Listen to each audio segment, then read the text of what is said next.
Three, two, one. We are live on Facebook. Good evening, everyone. And before starting today's session, we would like to take a few moments to remember a teacher and a veteran historian who left us for heavenly abode this morning, Professor Sunil Kumar. Professor Kumar was an eminent historian and a leading authority on the Delhi Sultanate and medieval India, who also served as the head of the Department of History at the University of Delhi. Professor Kumar studied the culture, society, and politics of the Central Islamic lands in Afghanistan and North India, specifically during the 12th and 16th centuries. Moving from his early work on the political culture and the social construction of authority and its diverse representation during the 13th and 14th century Delhi Sultanate, he was working on the history of Mughal urban center in North India. He was the author of The Emergence of the Delhi Sultanate and the Present in Delhi's Past. We at Karwan, on behalf of the students' fraternity, extend our most sincere condolences to his family and friends in this trying time. May his soul rest in peace. Om Shanti. And moving ahead, good evening and welcome to today's Karwan Distinguished Lecture titled Ashok, Memory and History. And to deliver this lecture, we have with us a renowned historian, someone who has been an inspiration and icon to our generation of history students. And I'm already apologizing if I become a fanboy at any moment during this lecture. Professor Nayanjot Lahiri. Professor Lahiri taught at Hindu College from 1982 to 1993 and thereafter in the Department of History at Delhi University till 2016 when he joined Ashoka University as the Professor of History. She was educated at St. Stephen's College, Delhi University, and she earned her MPhil and PhD from DU, where she also served as Dean of Colleges and Dean of International Affairs. Professor Lahiri is the recipient of the prestigious 2013 Infosys Prize for Humanities and Archaeology. Her research interest includes ancient India, Indian archaeology, and heritage studies. She is the author of Pre-Ahom Assam, The Archaeology of Indian Trade Routes, Finding Forgotten Cities, How the Indus Civilization Was Discovered, Marshalling the Past, Ancient India and its Modern Histories, Ashok in Ancient India, Monuments Matter, India's Archaeological Heritage Since Independence, and Timepieces, a whistle-stop tour of ancient India.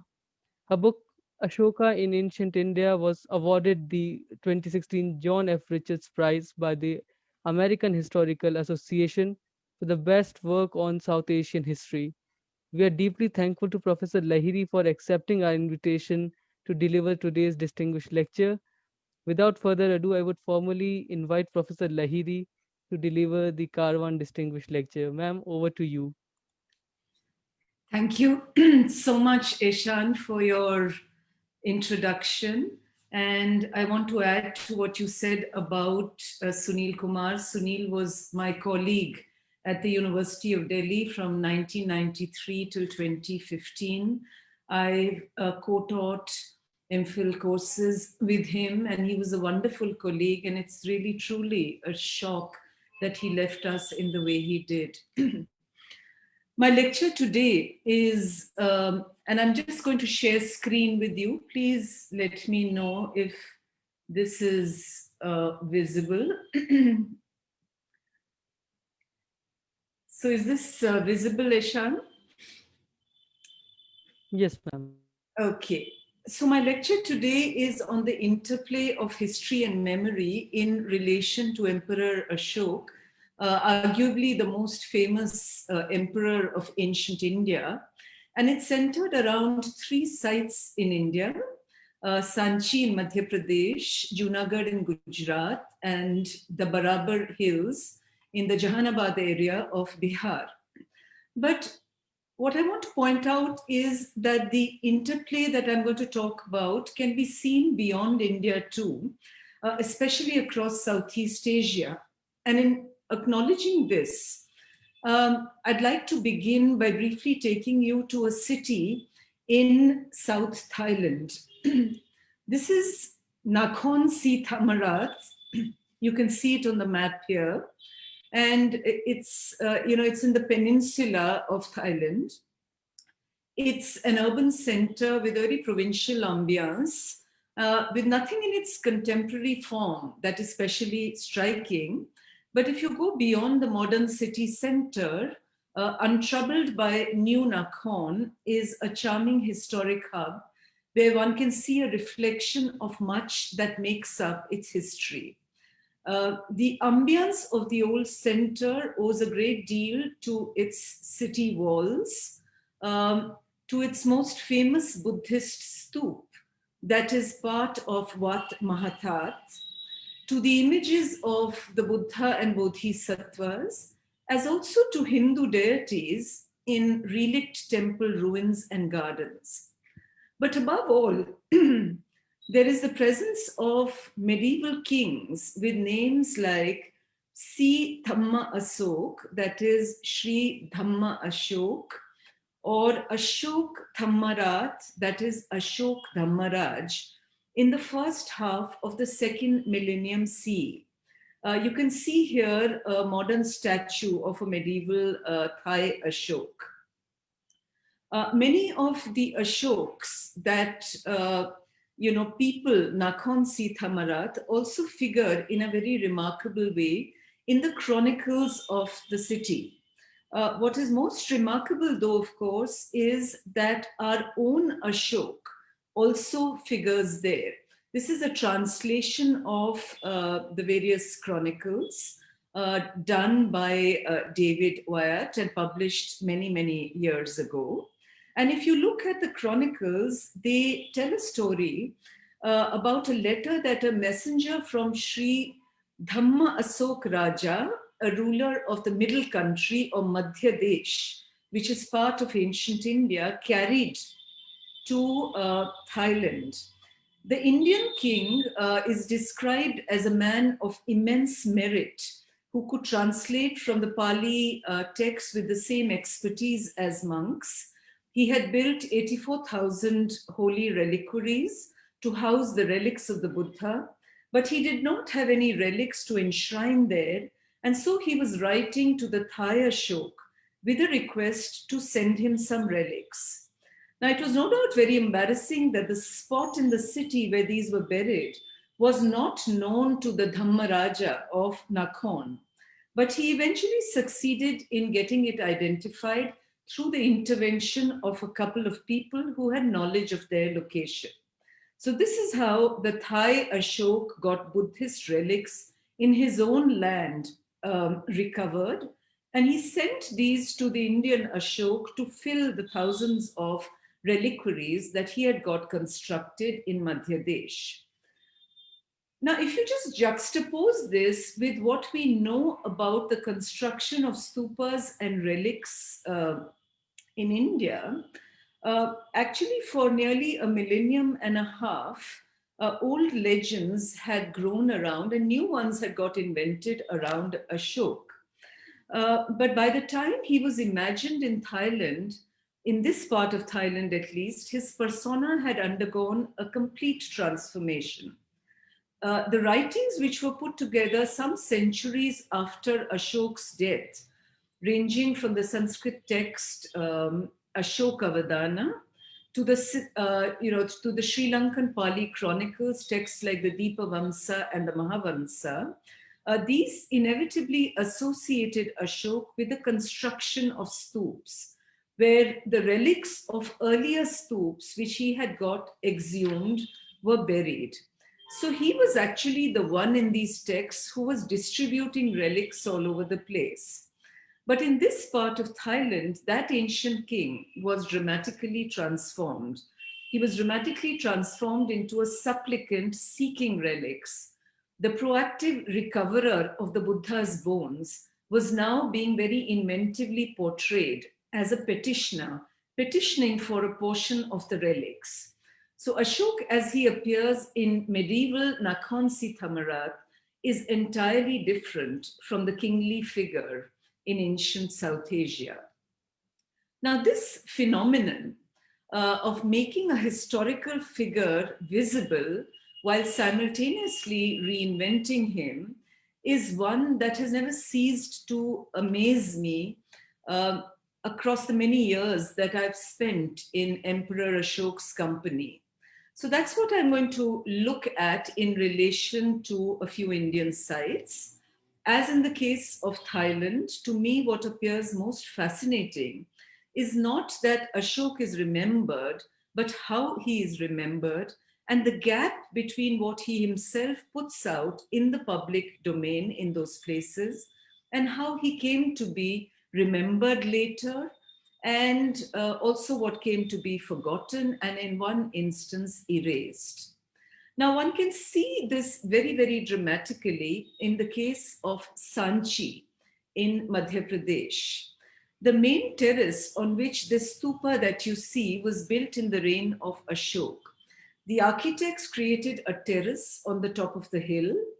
They did this by slicing away uneven segments and filling up the base with debris. And on this terrace, the great stupa was constructed. Alongside, Ashok also put up a pillar. Now, only the stump of the pillar remains in situ. It's now broken, but the pillar can be seen on the site, the balance pillar. Now, while this pillar carried an edict of the emperor, the stupa actually does not have any epigraph of Ashok, but we do know that it's of Ashokan antiquity because the level of the floor on which the stupa stands is the same as that of the inscribed pillar. The stup itself, the Ashokan stup, which you can't see here, was made of large burnt bricks and mud mortar, and it was topped by a stone umbrella. Uh, one may well ask, of course, why did Ashok choose to set up a stupa and a pillar in Sanchi? Uh, I'm saying this because many of the places where these were set up had to do with the life of the Buddha. So you find an Ashokan imprint in a place like Sarnath and at Lumbini. But Sanchi does not have those sorts of Buddhist associations. So the choice of the place has to be sought elsewhere. And I think it may well have to do with his Buddhist companion, Devi. Ashok's romance with Devi began before he became emperor in the city of Vidisha, where her father was a prominent merchant. Uh, Soon enough, according to the Chronicles, the Sri Lankan Chronicles, they became a couple and they moved to Ujjaini, where Prince Ashok was a viceroy of his emperor father, Bindusar. Devi soon became the mother of a boy called Mahinda, and a little later, a daughter, Sanghamitta. The Sri Lankans were actually specially interested in these siblings because their chronicles remembered these two as going to their land. So Mahinda is supposed to have introduced Buddhism there and to have converted the king of Sri Lanka at that point, Devanam Piyatissa, while Sanghamitta carried a branch of the Bodhi tree to its shores. And like her brother, she made the island her home. Now, at some point of time before leaving for Sri Lanka, Mahinda, who had become a monk, is supposed to have gone to meet his mother at a place called Vedisha Giri. Because the name Giri, evokes a hill. So the conjecture is that the monastery Vedisha Giri was near Vidisha, and it was likely to have been Sanchi, where the mother took her monk son and his companions. So possibly because Ashok had loved and lived with a Buddhist woman from Vidisha as an emperor, he chose a hill not far from there to set up a relic-bearing stupa. Now, having said that, the fact is that Ashok had actually erected a pillar and a stoop very close to where he may have met Devi, but Devi doesn't actually figure in the messaging that is inscribed on the stupa. So there's actually an edict of Ashok, and you can see the writing here. Devi is not mentioned here, nor in any of his other epigraphs, although she may well have been part of the Buddhist community at Sanchi, to whom he addressed the message that you see.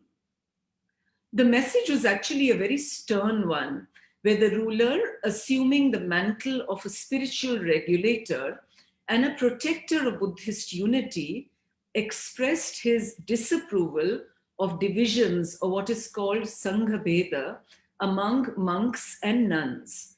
The Sangha actually was warned that they must eschew divisions and that any monk or nun who would break up the Sangha would actually be cast away and put in white robes and reside in what is called a non-residence.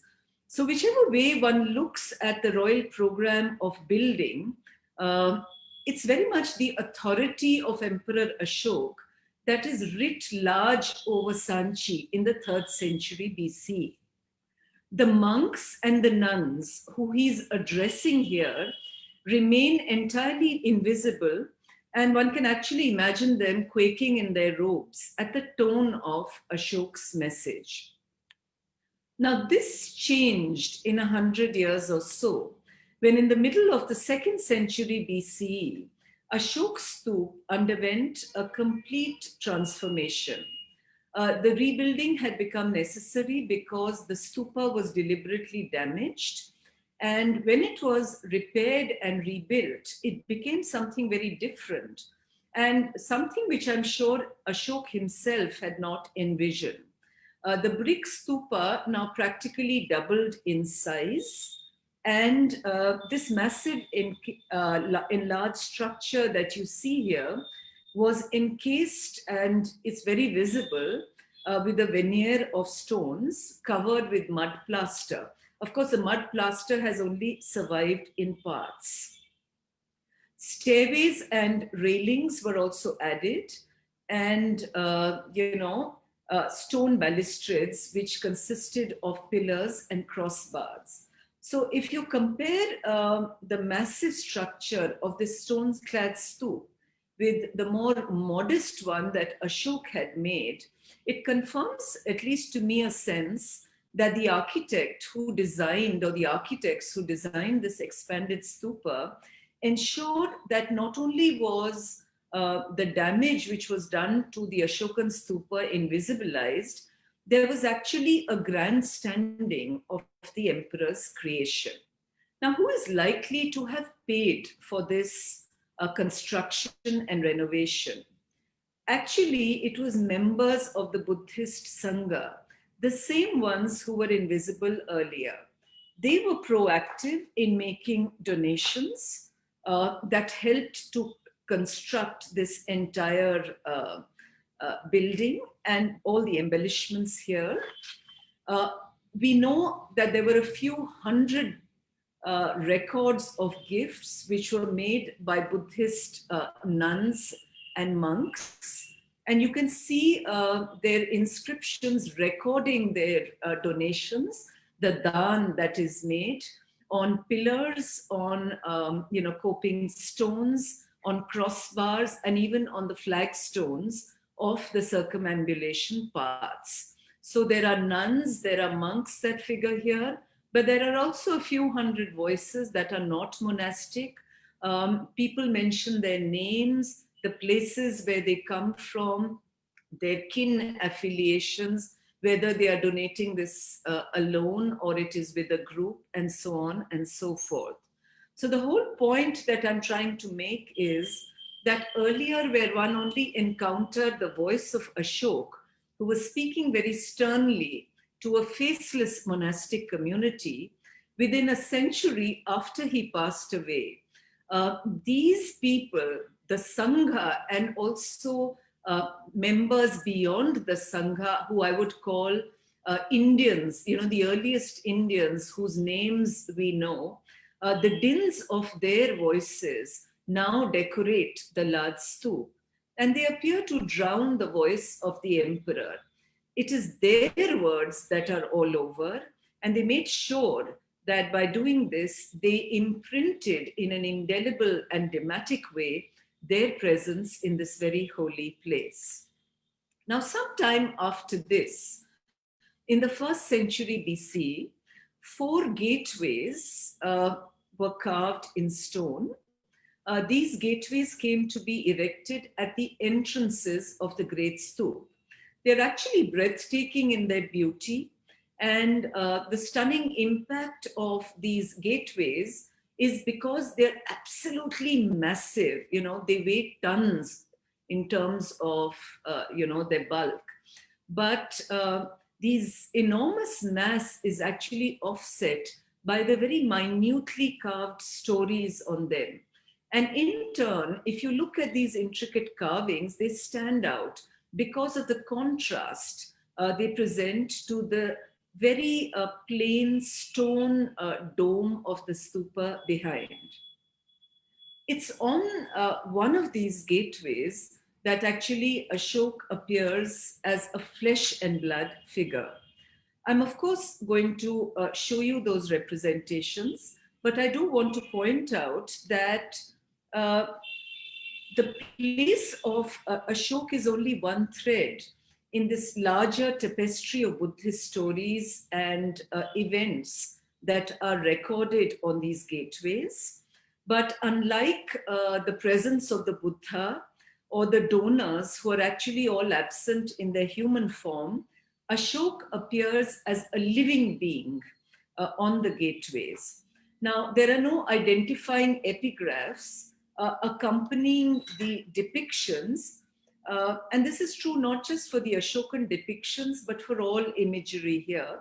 So when we say that, well, this is a depiction of the Buddha, or this is a depiction of Emperor Ashok, we are actually doing it on the basis of, iconography. That is, we are taking Buddhist stories and using them to understand the sculpture.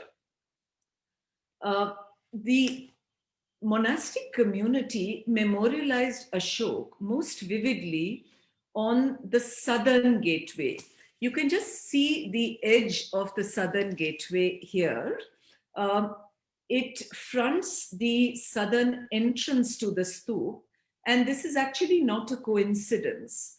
It's not a coincidence because the southern gateway happened to be the main entrance to the stupa. It's actually in front of the steps which leads to the berm above. And that is the reason why actually Emperor Ashok's stone pillar was also put up. It is in the vicinity of the southern entrance. Now this gateway, and I'll show you the gateway, in all its beauty very shortly. It was sculpted by the ivory carvers of Vidisha. Vidisha is a city which had all kinds of connections with Devi and Ashok. And that is possibly why the designers imaged Ashok there, so that those who lived in Sanchi or in Vidisha or others who came on a pilgrimage here would continue to remember that the southern segment of the Great Stupa had multiple connections with Ashok. It's another matter, of course, that Devi was not imaged here, while another more colorful wife of Ashok, Tishyarakshita, finds a place in its iconography. Now, there are two different representations of Ashok on this gateway, and both of them form part of the familiar stories which are mentioned in Buddhist texts. On the front, the middle architrave, which you see here, shows Ashok's visit to Ramagram. This is Emperor Ashok, and you can see that he's on a chariot. This is an event, the visit of Ashok to the Ramagram Stupa, which is alluded to in many texts. And he's supposed to have actually gone there in order to take possession of one of the original relic deposits of the Buddha that was buried in the stupa. So Ashok is shown here on a chariot with a very impressive procession, including the infantry, the cavalry, elephants and chariots, and what have you. This is what the Ramgram Stupa incidentally looks like. It's in a part of South Nepal. And it's a stoop which actually Ashok is supposed to have come to, but he doesn't manage to get the stupa opened up, unlike the other stupas, where he does successfully remove relic deposits from. And that is because, and now incidentally, it's very interesting that the stupa that is shown as the Ramagram stoop here is actually shown very much like what the Sanchi stoop looks like. Now, coming back to the story, Ashok actually does not manage to get to the relic deposits because it's being guarded by the Nagas. And you can see many Nagas here, hooded Nagas, worshipping it. Unlike Ashok, who's accompanied by arms bearing troops, the Nagas are shown with their families and in worship. And the sculpted narrative, they actually successfully stopped the emperor from opening it. They managed to persuade him that he shouldn't do this. And to me, the sculpted narrative actually juxtaposes military power as represented by Ashok with a power of piety, as in the case of the Nagas. Surely, this representation would have reminded pilgrims in Sanchi that the Nags resisted Ashok and very successfully circumvented his quest for relics here. Now, this was a very familiar story, and obviously, there are other stories. There are stories which actually talk about how Ashok did successfully remove relics from 7 other relic bearing stupas, but the Sanchi gateway actually deliberately chooses only to memorialize the Ramgram fiasco, where you have a tribe of Nagas who offers very courteous but implacable resistance to the imperial visitors' enterprise. So they are recording and remembering what Ashok did not succeed to do, succeed in, and not what he had actually managed to do vis-a-vis the other reliquary stupas. It's a similar feeling which comes to mind when you look at the other avatar of Ashok on the gateway. This is carved on the southern gateway's western pillar, and this time it's Emperor Ashok on his visit to the Bodhi tree. The emperor looks positively weepy, ready to faint and fall. If it were not for the women, including a queen, that is Queen Tishya who is supporting him. The sacred tree, according to textual accounts, was dying out because of the jealous ignorance of his queen Tishya. And eventually, of course, it was saved through the intervention of the very sorceress whose handiwork had made it wither. So Ashok here again is clearly not shown as a powerful, triumphant king leading a regal procession, but a figure of sorrow, somebody who evokes sympathy. Now, being able to spot Ashok on the embellishment around the stupas made a few centuries after his time is one thing. But I think what is far more significant is that the events which actually elicited admiration for Ashoka in ancient Buddhist literature are not chosen for depiction here. So, for instance, Ashok is supposed to have displayed great generosity to the Buddhist Sangha. That does not figure here. The Buddha is also supposed to have prophesied in an earlier life of Ashoka when he was a boy, a little boy called Jaya in Rajagriha, that he would be in the future and in his next life a great king. But that is also something that you don't see in the depictions. Instead, what the Sanchi representations showcased was that the emperor's power was not enough to either prevent near disasters, as in the case of the Bodhi tree, nor was it sufficient for him to get what he wanted all the time, as in the case of the Ramagram Stoop, whose Buddhist relics eluded him. So to me, it seems that the depictions are saying that a Raja, however devout, could not be like the Buddha, who overcame all kinds of malevolent creatures and misfortunes. And in choosing to depict these themes in relation to Ashok, it was a design on the part of those who got these gateways made to express their opinion about the limits of political power in general and Ashok's power in particular.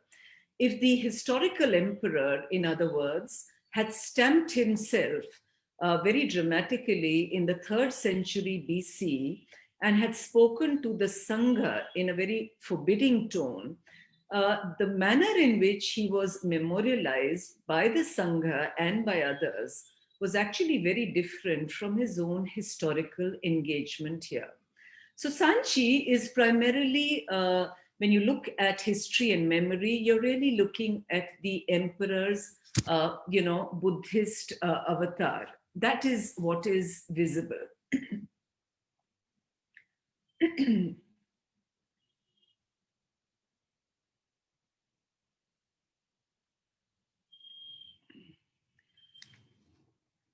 Excuse me. Now, many of you, of course, are familiar with the fact that Ashok is also somebody who appears in another avatar in his own edicts. He speaks at length about matters of the state, about governance, and many such related matters. So I'm now going to take you to a place which actually has a set of his major rock edicts, which speak about such matters, and that is Junagadh in Gujarat, on whose suburbs are located the Girnar rock edicts. The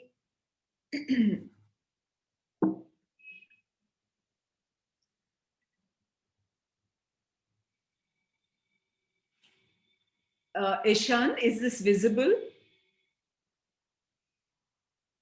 Yes, ma'am. Okay. So the rock that you see here is actually, and you can make out there's a huge mass of rocks. If you look at both the slides at the base, it's covered with the canopy, which is meant to safeguard it, but which of course obscures the majesty of the rocks. But I imagine in its original open air setting, it must have made a spectacular impression. It certainly did so even 200 years ago. In one of the earliest accounts which records such an impression, this is the response of James Todd, who visited, Girnar in 1822, and this is how he described it. He said, "Let me describe what to the antiquary will appear the noblest monument of Saurashtra, a monument speaking in an unknown tongue of other times. The memorial in question, and evidently of some great conqueror, is a huge hemispherical mass of dark granite, which, like a wart upon the body, has protruded the crust of Mother Earth without fissure or inequality, and which, by the aid of an iron pen, has been converted into a book." So this is the impression it made on James Todd, and I'm sure it must have made a great impression on ancient residents as well. Of course, as you can see, there's a big difference in the height of where the rock is and the level of the ground below. And imagine that some specially designated official must have stood on a scaffolding near the rock and would have then, given a sense of Ashok's words that are recorded there. So this is the rock itself. And what is most unusual is what is mentioned in his edicts. You have an emperor here commanding his subjects in Girnar. Through his message, to follow a very moral path. The morality is defined very expansively. It ranges from non-violence towards animals to proactive measures for providing nurture and medical care, both for animals and for human beings. The emperor also outlines the contours of what he believes should be the way of life of his subjects, one which involves obedience to parents, liberality to Brahmins and to Shramans, and also a middle path of moderation both in expenditure and in possession. But even more dramatic was how Ashok fleshed himself out as a very human persona, revealing both his failings and his flaws before his subjects. So, right at the outset, even as he stated that no living beings should be killed for sacrifice, he also very candidly admitted that 2 peacocks and a deer were still killed in the royal kitchen. Uh, for another, the very vivid way in which his words described the widespread slaughter, the death, and deportation during and as a consequence of his conquest of Kalinga. This must have shocked many because, as Ashok himself acknowledged, Brahmins and Shramans and householders who had actually led very moral lives were victims in the Kalinga carnage.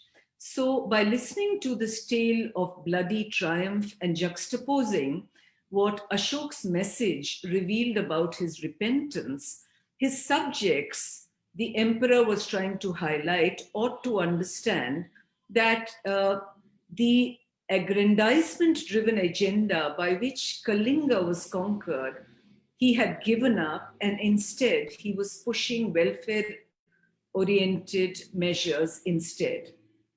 Now, of course, the edicts that you see on this rock are not place specific. They're not context specific. What do I mean by this? What I mean is that they are also found elsewhere. So you'll find the same message, for example, at Kalsi in Uttarakhand, and again at Yerraguddi in Andhra. But interestingly, if you look at this specific place, which is Junagadh, in Gujarat, Junagadh actually has a lineage of connections that go back to Ashok's grandfather, Chandragupta. And I'll speak about that in a minute. But Ashok in these edicts neither mentioned Chandragupta nor even spoke about what he himself had actually added to his grandfather's legacy in Junagadh. We learn about this only some 300 years later in an epigraph of Mahakshatra Rudra Daman, who in 150 C recorded a cloud burst which led to an artificial lake being destroyed as a consequence of the swollen floodwaters of the rivers here. And that this is something that he got renovated, but which had originally been built by Chandragupta and added to by Ashok. Now, this is, showing you where the embankment that is described in Rudra Daman's inscription is likely to have been. If you see, across the Suvarna Sikita, you can see the embankment. Not all of it has survived. Only 2 parts, the black portions have actually survived, and you can see them in Junagadh. This is one part of the embankment, the remnant of the embankment near the river, and this is the other part on the other side. Interestingly, Mahakshatra Rudra Daman put his words about this embankment and about the Maurya rulers who had constructed this embankment on the very rock on which Ashok's edicts were, on this part of the rock. And in his, message, there is one line, line 8, which says that, which talks about the earlier history of the dam. and says it was ordered to be made by the Vaishya Pushyagupta, the provincial governor of the Maurya king Chandragupta, adorned with conduits for Ashok Maurya by the Yavana king Tushasva while governing, and by the conduit ordered to be made by him, constructed in a manner worthy of a king. Now, it's not a long description, but the fact of the matter is that it was a public message that served the purpose of actually making sure that the people who heard this message actually were aware of who had actually constructed this particular dam. Now, to me, this is actually amazing because it shows that the two Maurya monarchs were part of the remembered landscape of Junagadh in the early century CE. And I find this remembrance exceptional for two reasons. I think this is perhaps the only instance where the memory of Ashok is connected to constructing and adding on to an edifice that was not a religious structure. Surely he, like his grandfather, must have made many other such interventions, but they are entirely forgotten. And when I saw this and remember thinking that the Ashokan connection with this dam and the lake and the connection of Chandragupta with it was not one that Ashok himself was remotely interested in, because if he was, he would have actually carved this in stone. And this brings me to the other reason why I find this invocation very, very uncommon. It's very rare for rulers of later dynasties to draw attention to the work that previous dynasties had undertaken. So instead, usually it is rulers who are crowing about their own successful interventions. But the composer of Rudradaman's epigraph, while of course he talks at length about his own patron Rudradaman and the restoration of the lake, he also provides a very straightforward recording of its previous history. And it's this historical recording that provides a date to the building of the lake and gives us an insight into the ways in which Ashok was remembered in Junagadh a few hundred years after his time. The question, of course, is why was Ashok silent about it? I think in trying to understand the emperor's silence, my sense is that Emperor Ashok only got recorded what was of central importance to him. And what Ashok chose to do was very similar to what is the practice of rulers even after his time. To just give you one example of a modern ruler, somebody connected with Sanchi. This is Sultan Jahan Begum, who was the ruler of Bhopal in the early part of the 20th century. And we, as archaeologists and scholars of the past, know that she was the main benefactor who made the restoration of the Sanchi stupas possible. But if you read Sultan Jahan Begum's memoir, she does not think it necessary at all to mention her work at Sanchi. Instead, she talks about her contribution to education and women's emancipation. So Ashok's interest in outlining his life in a particular way is a practice that one encounters all the time, where only those deeds are mentioned that the ruler protagonists want remembered about themselves. So again, the historical Ashok speaks in a particular way about matters of the state here. He ignores in this the particularities of his own work in the provincial capital of his empire in Junagadh. But in the remembrance of a ruler many centuries later, what Ashok ignored finds a special mention. Now, from Western India, let's move on to the east to Jahanabad and its hills in South Bihar. The Jahanabad region for ancient India is especially important, especially these hills, because a very powerful sect, the Ajivika sect, once lived here. The hills, in fact, were made famous by Ashok in the 3rd century BC when he got tons of granite gouged out of its rock faces for making caves dedicated to this sect. So there are at least 3 caves in this large outcrop that you see here. And I'll take you a little later inside the cave to to show you what Ashok had done. The Ajivikas actually believed in, they were very ascetic, they believed in this overwhelmingly fatalistic doctrine of predestination, a doctrine which had no space for human will, but they enjoyed much patronage in the court of Magad from the 6th century BC onwards, as did other faiths like those around the Buddha and Mahavir. But whereas we know about Buddhism and Jainism, we know very little about the Ajivikas because that religion has no modern adherents.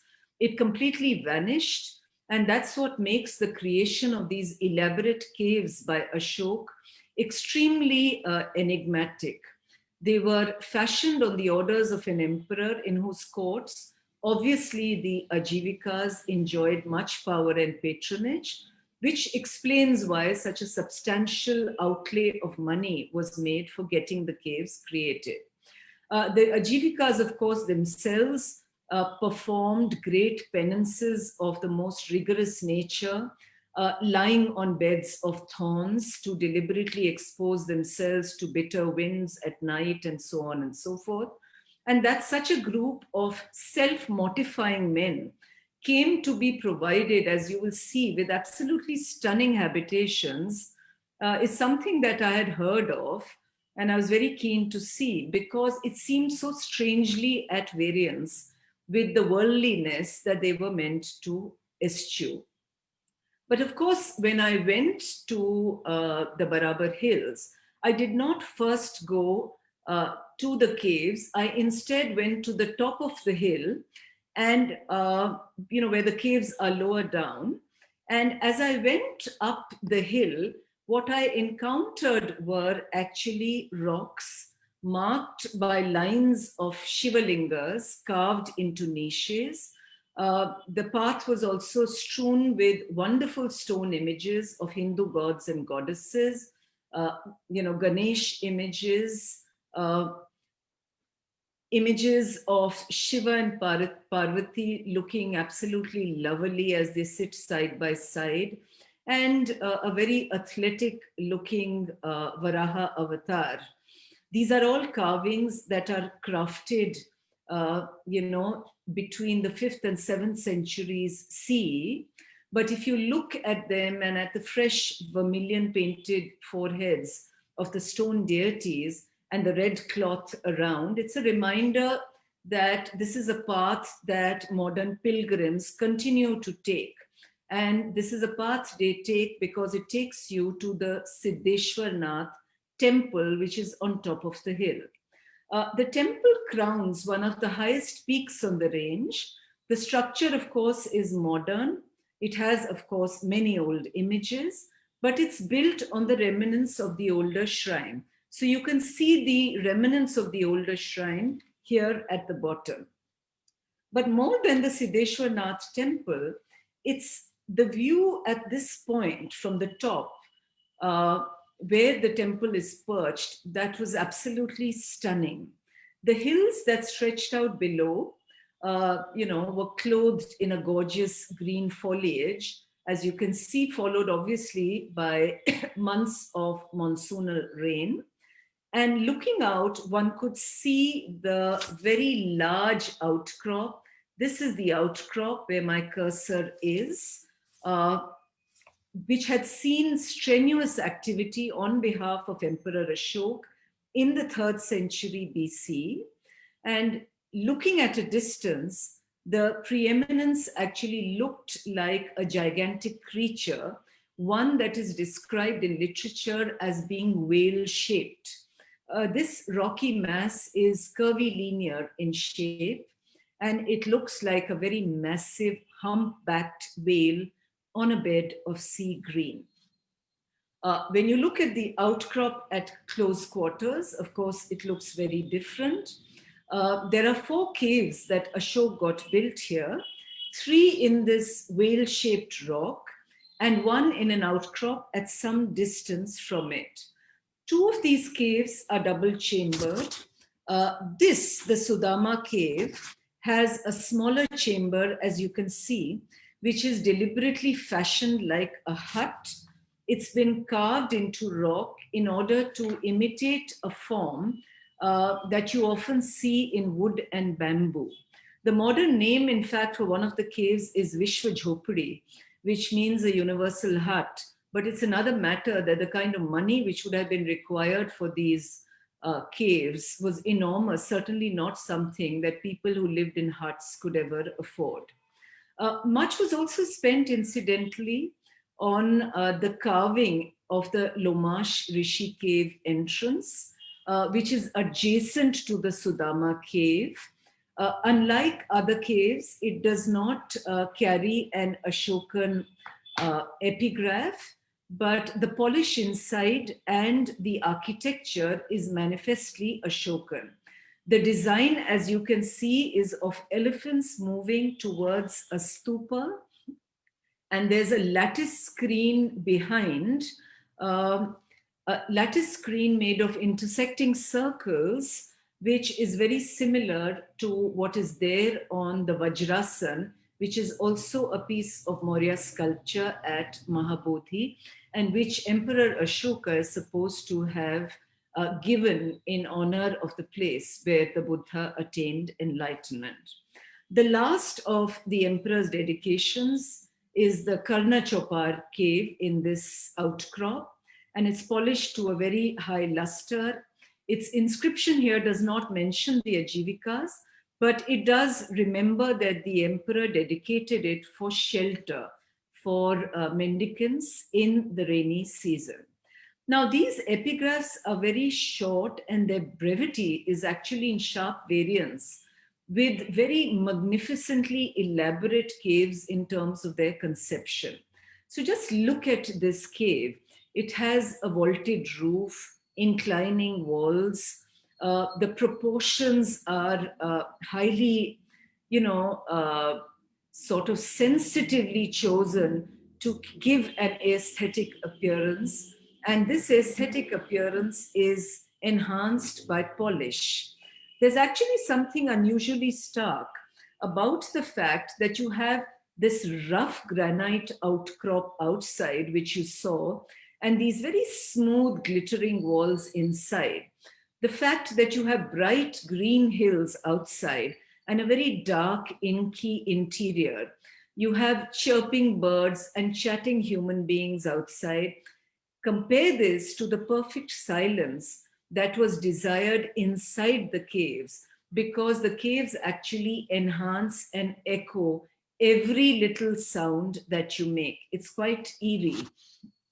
And it was this, proclivity to echo which became central to E.M. Foster's novel, the famous novel, A Passage to India, where one character, Mrs. Moore, dies with the echo of the caves in her head, while another, Adela Quested, is misled by the echo into believing that she has been molested inside the cave. Now, of course, religious abodes of various types have been made across thousands of years, but these are actually staggeringly singular. Now, over time, these very extravagant endowments that Emperor Ashok made to the Ajivikas underwent substantial change. The most stark alteration was in the form of a deliberate erasure. So this is the Ashokan message in the Sudama cave, which alluded to his donation to the Ajivikas. But at some point in time, the name of the ascetics was intentionally removed. Those who came to occupy this cave obviously belonged to another faith. and they may have feared that some Ajivika would turn up and claim it as their own. So they removed the name of the sect from the rocks. Now, there are no Ajivikas after the 6th century BC, none at least that pop up in inscriptions. And so this erasure is likely to have been before the 6th century CE. Interestingly, of course, there was no such apprehension vis-a-vis Ashok, who was dead and gone.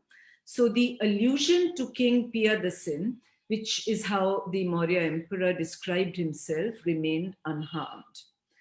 There are also other later inscriptions in the caves, inscriptions by sundry travelers and mendicants who wandered here. There are some which show how these caves were actually perceived by those who came to the caves, their response to the atmospherics of the Barabar caves. So, for example, this, which reads Kleshakanthar, Kleshakanthar means a forest of pain, was inscribed in the 4th, 5th century CE, both in the Lomash Rishi cave and in the Sudama cave. And it's possible it's an allusion to the very ascetic life of the Ajivikas, the people who used to dwell here earlier. There are also visitors who came and put their names here. So, for example, one of them has a name called Bodhi Mula. He puts his name on the door frame of the Lomash Rishi cave and in the Sudama cave. And his name, Bodhi Mula, according to many historians, suggests that he was a Buddhist. Now, beyond this kind of stray graffiti and the deletion that I drew your attention to, some 800 years after Ashok, in the 6th century CE, a ruler came to inscribe a very expansive message here. He was a Mokhari called Anantavarman. And the long epigraph that you can see on top is actually just below the Lomash Rishi cave arch. This epigraph tells us that Anantavarman was born in the line of the family of Mokharis. And if you look at the words, they highlight the military prowess of his family. And if, I'm not going into the entire inscription, but the number of lines that are devoted to the military prowess of the line, the lineage, would make it seem as if what is being remembered here is an act or acts of aggrandizement. But in fact, this inscription related to a religious endowment. For Anantavarman, putting down his words in this cave was actually, integral to his program of Hinduizing the landscape. The lines that he got inscribed mention that he had granted this cave to image worshippers. The message was outside the cave, and it announced to all those who came there that Anantavarman had got a Krishna image installed here.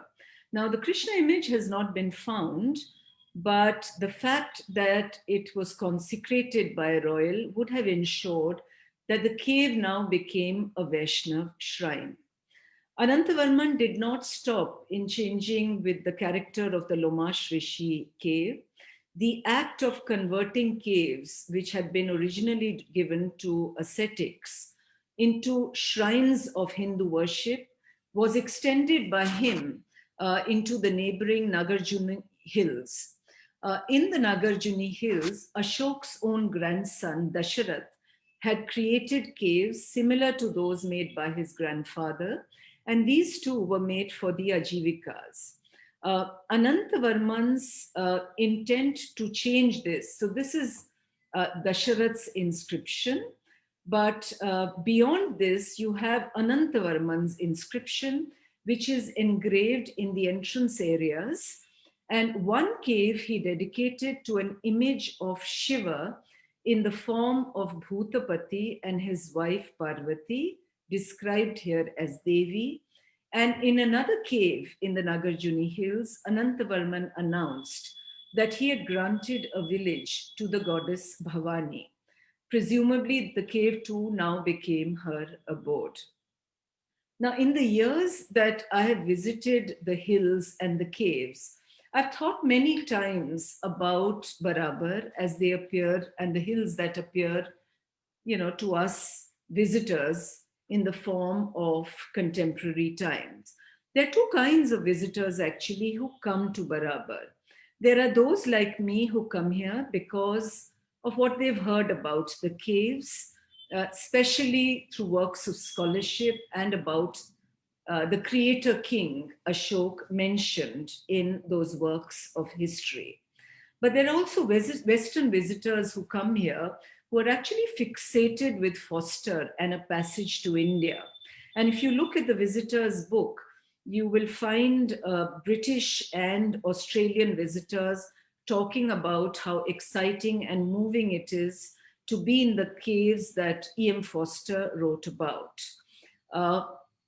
The only visitor, and that is a visitor from India, who I found had mentioned both Ashok, what Ashok had created actually, and E.M. Foster was Anup Mukherjee. So this is from, the visitor's book.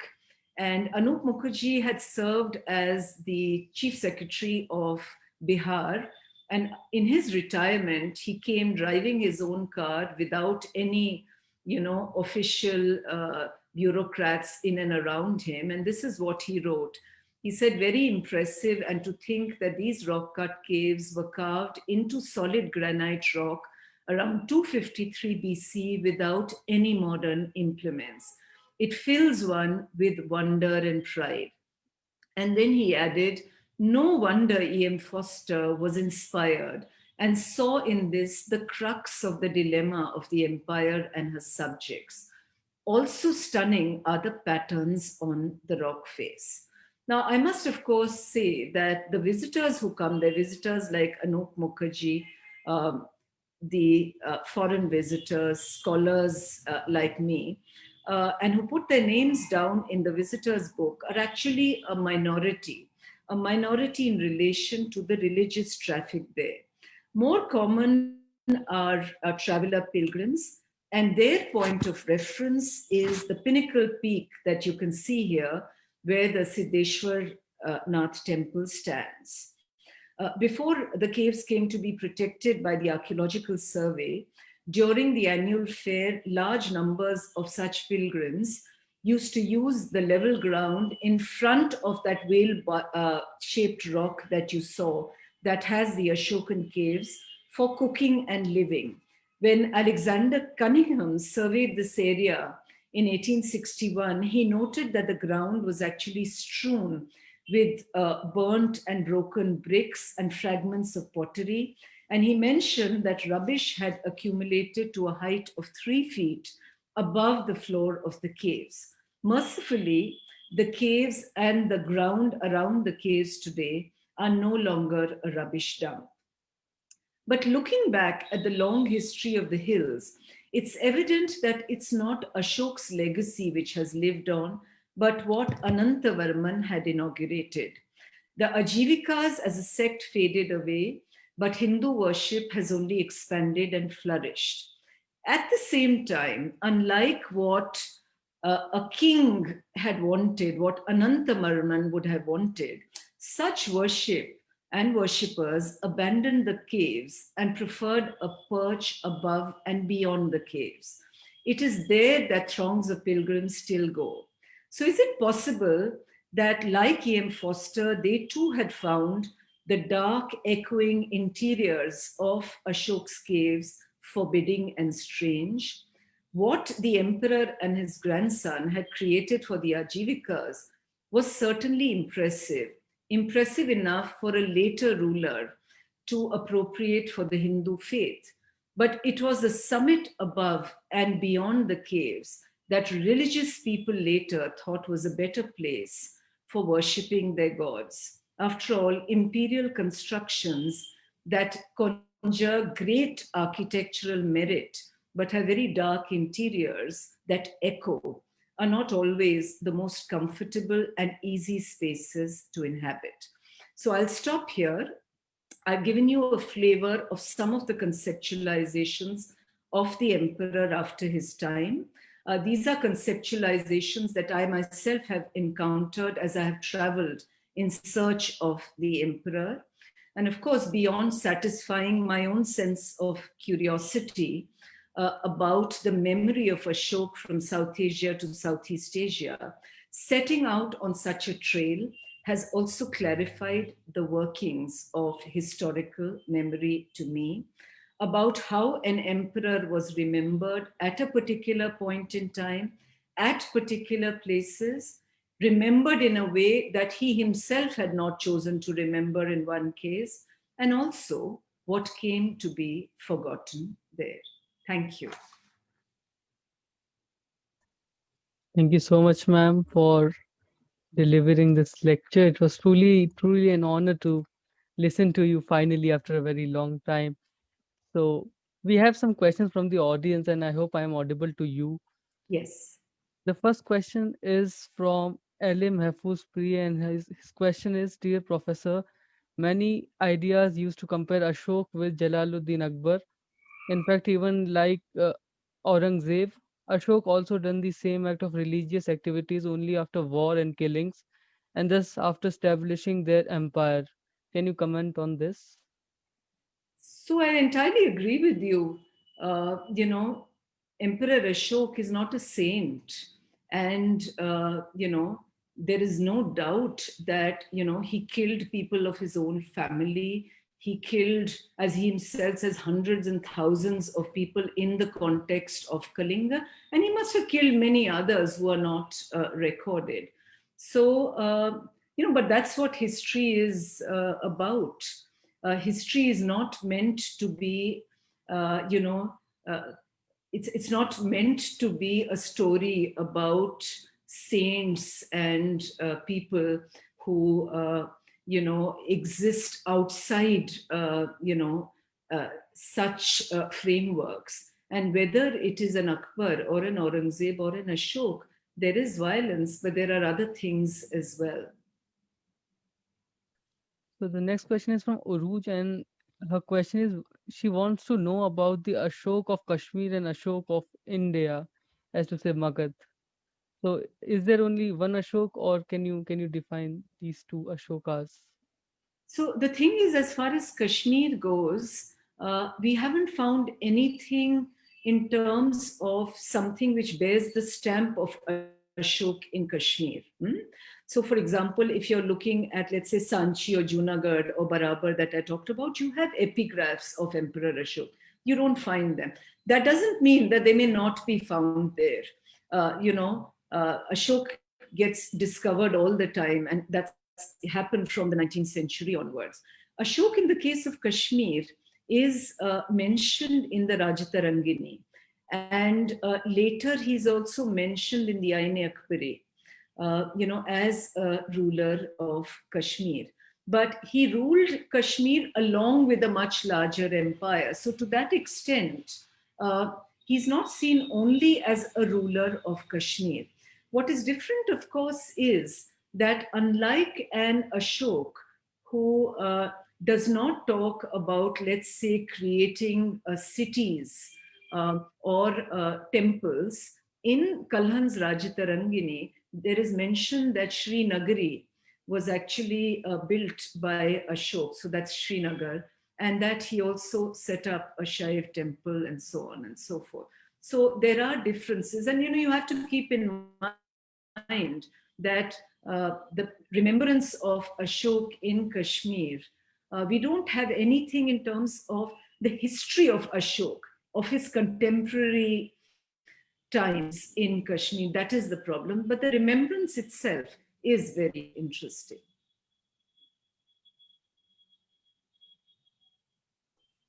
So the next question is from a young archaeologist, Arshali, and his question is that do we find reference to the Ashokan palace standing in Patliputra in the writings of the Chinese traveler Fajian when he visited this place? So the thing is, there is much that is described by Fahian in Patliputra, including, the pillars of Ashok and the messages there, and so on and so forth. But the pillars actually haven't been found, but the palace has. And I'm not sure it's a palace. It's actually a large hall which was found in Kumrahar. But if you look at the character of the polish on the pillars and so on and so forth, it definitely seems to be of Maurya types. My own sense is when you look at the writings of Chinese travelers, you have to see it with a large, pinch of salt. Because if you look at the messages that they talk about on whether it's Fahian or Xuanzang, on the Ashokan pillar, it's the kind of message which is not there on any Ashokan pillar, but it's a message about Ashok giving up Jambu Dweep, for instance, for the Buddhist faith and so on and so forth, which comes from the Ashok Avadan. So my sense is there is a translation of the Ashok Avadan that is there in China, and that is something that they have internalized, and then they are taken around. They obviously can't read the script, and as they are taken around by antiquarian, you know. Sort of escorts from the Patliputra area, there is much embellishment that does go on. Because the prison that Ashok is supposed to have set up, those are also described and so on and so forth. Now, of course, having said that, I'd like to point out, Eshan, that, and this is for Arsh, that the core of ancient Pataliputra still lies untouched. So, that is, we only know what is on the peripheries. Ancient Patliputra is buried under modern Patna. The high mound that you see along the Ganga is ancient Patliputra, and because it is buried, we know so little about it. Yes. So this brings me to a very interesting question by Harsh Vardhan Elluri, and question is, the recent excavations at Sannati in Karnataka brought to light a very huge stupa where Ashok is depicted in sculpture along with his queens. Does this imply his visit to this site or his contribution in construction of it? Pending further investigation, Harsha Elluri presumes that this site can be Ashoka's burial. So, can you throw some light on this? Yeah, so actually, in what I talked about is from my from the book that I'm in the sort of process of finishing, and there's a whole chapter on Sanati, on Kanganahalli actually, and I'm so glad that this question was asked because it gives me a chance to talk about Kanganahalli and Sanati. So first about the Ashokan connection with both Sannati and Kanganahalli.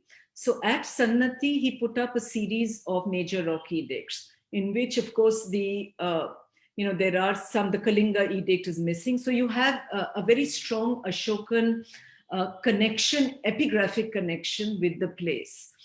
In the stupa, the remnants of which you can see at Kanganahalli, very close to Sannati, an NBP sherd was found, and the chances are that definitely the core of the stupa goes back to Maurya times and was probably built by Ashok. But Ashok, as he's imaged at Kanganahalli, is there among a series of other rulers, mainly Satavahana rulers of Satavahana times. And I think there's a way in which the Satavahanas are connecting themselves with Ashoka, who has a connection with Kanganahalli and Sannati, but who was also seen to be the archetypal Buddhist emperor. So if they are patronizing Buddhism here, and they themselves are not Buddhists, there's a way in which those depictions are seen to be part of a large kingly pantheon. So I don't know, and I don't think Ashok was actually buried there. But Ashok has a very, very strong and a very different, there also it's a Buddhist avatar that you see in the memorialization, but it's a very different Buddhist avatar from the one that you see at Sanchi. Yeah, so hopefully that book is going to be, I think, one of the best sellers because of the interesting pretext of it. And we look forward to the book.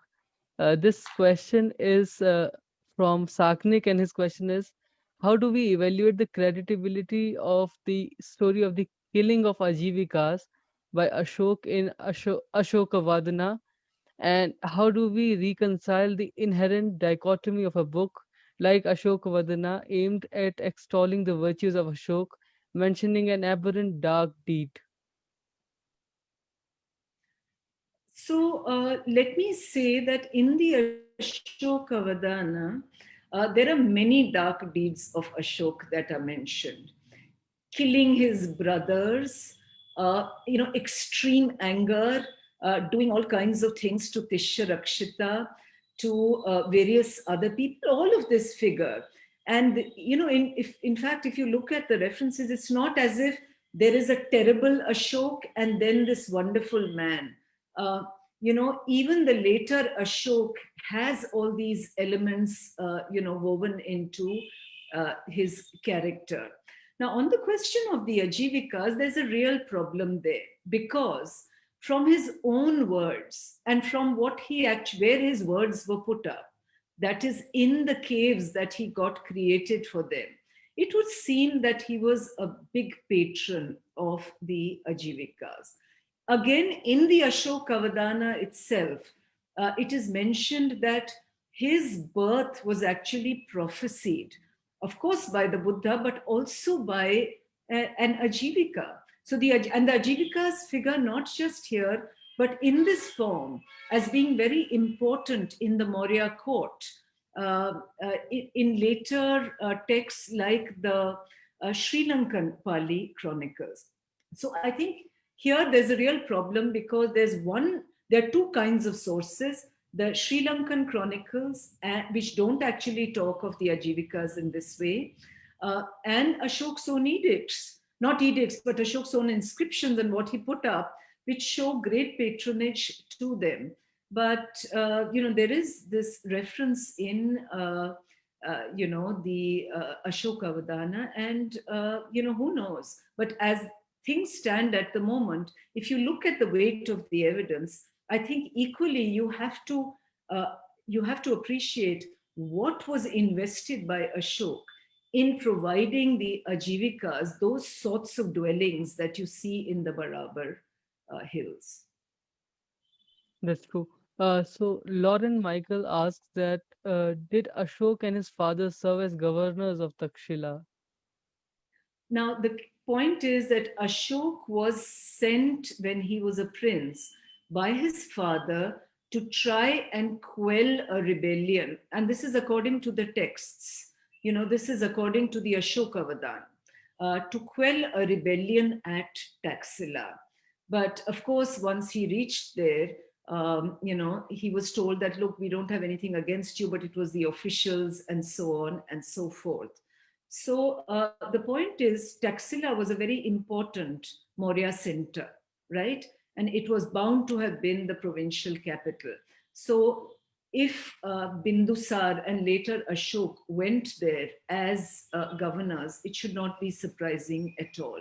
That Ashok went as a governor to Ujjaini is definitely mentioned in the Sri Lankan Chronicles. So we'll take 3 or 4 more questions because I think there are more than 20 questions and they keep coming. So this question is from Sunil Aman, and his question is: do you think that an attempt was made to destroy Buddhist culture by other sect and religion at that time? I mentioned that the Sanchi Stoop was, attempted to be destroyed. The stupa that actually Ashok put up, right? So there's deliberate evidence of the desecration of that stupa, and also at Kothar, beyond Sanchi, but very much in, what is central India, you have this kind of evidence of some kind of, I would say, a kind of religious conflict. But more than that, for me, what is interesting is that if this happened into Sanchi, it must have happened in the time of the Shungas, So most scholars will tell you, at least this is what John Marshall, who excavated and renovated Sanchi, said, that it was probably Pushyamitra Shunga who was responsible for, for the kind of damage that was inflicted on Sanchi. That's one part. But on the other hand, it was in Shunga times that the whole stupa was then expanded and it got a stone veneer. And there were all these, pilgrims and worshippers who came and contributed, who made their donations that made that stupa what it is today. So I think Buddhism continued to flourish in spite of rulers.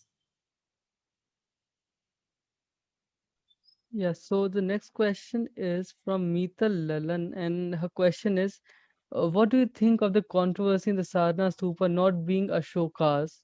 The lion pillar relates more to Jainism than Buddhism. So, can you talk about the iconography of the same? The point is, the Sarnath pillar has, uh, the words of Ashok. So, there's no way in which you can say that that is not, Ashokan. It's as simple as that.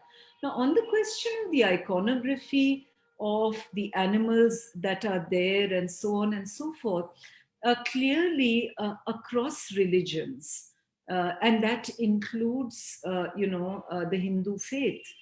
Whether we are talking about the Dharma Chakra or you're talking about other symbols, these are all common religious symbols.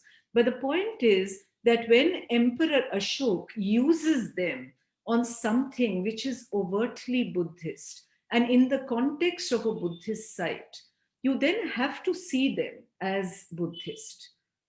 So Sarnath, as the place where he gave his first, the Buddha gave his first sermon, and that Ashok actually commemorates this, and then he puts up, his words there, which also relate to the Buddhist Sangha. That then the symbols have to be seen in terms of the Buddhist faith and what sense it made to the Buddhists. Yeah. But the So, symbols themselves are actually much broader and have been used by faiths across, in ancient India. indeed, yeah. So, this question is from Parthiban Chandrasekhar, if I'm pronouncing the name correctly. His first question is, and I think he have uh, two questions. So, the first question is, even though Ashok started following Dhamma path, he didn't let loose of his iron hand on administrative principles.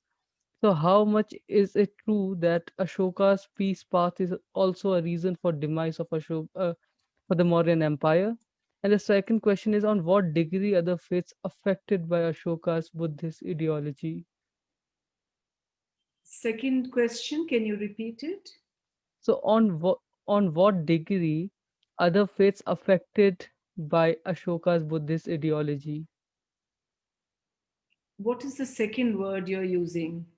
A On? degree. On what degree? Degree is what? I think he wants to ask that how much it affected other ideologies of What, that time. what Ashok did? Yeah, yeah, Okay, so let me, on the question of how Ashoka influenced contemporary faiths, one can't say, but many have said that the idea of dharma that is there in the Mahabharata is a kind of uh, response to the Ashokan idea of dhamma, and it's the response of through the epics. But we really don't know. A lot will depend on how you date the epics and so on. I would not date the core of the epics to such a late period. The first question, what did it relate to, Asan? What was the first question? I read that out again. Uh, it is about that Ashok started following Dhamma path, but he didn't let loose of his iron hand on administration. So, how much is it true that Ashoka's peace path is also a reason for the demise of the Mauryan Empire? No, I don't think at all Ashok's interventions led to the downfall of the Mauryas. Please remember also there are 50 years that intervene between the passing of Ashok and the end of the Maurya dynasty. So, I mean, if you're talking about, let's say, the creation of independent India in 1947, I don't think you will consider what happened in 1883 to be, central to the story. So I don't see that.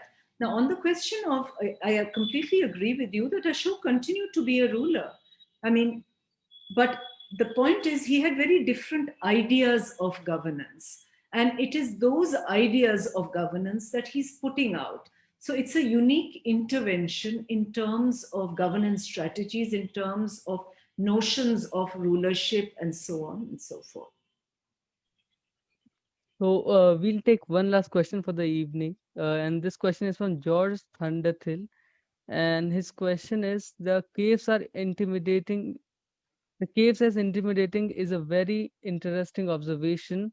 Does it in a way refer to the kind of Buddhist meditative technique requiring such secluded environs and over and above the monastic environs, which were more sociable spaces? Yes, but the caves are primarily, not exclusively, for the Ajivikas. That is what, and many people have said that the Ajivikas actually may have come to die in these caves. They were supposed to actually starve themselves and take their lives. But I just find it amazing that such caves should have been made, because it must have been made on the form must have been the way in which the Ajivikas wanted it. Now, Ashok was a great patron of the Buddhists, but no Buddhists wanted caves like this. That to me is clear. So this is something that must have been conveyed to the emperor and his architects by the Ajivikas, who were a very powerful sect at that point in time. And that's why they're made like this. But you don't have anything made of a similar order for the Buddhists by Ashok. Thank you so much, Professor Lahiri, for taking out time to deliver today's distinguished lecture. It was truly an honor to host you and to be in a virtual conversation with you this evening. For me, it is a dream come true because, as I said, I'm feeling like a fanboy at the moment to interact with an icon like you. And thank you for answering so many questions from the audience. And if we have more questions, I can mail you that, and you can reply to the email after the lecture. Thank Thank you, you. Islam, and thank you for inviting me, and thank you to the audience for all their very interesting comments and questions. Bye. Thank you so much, ma'am. Have a great evening. You too.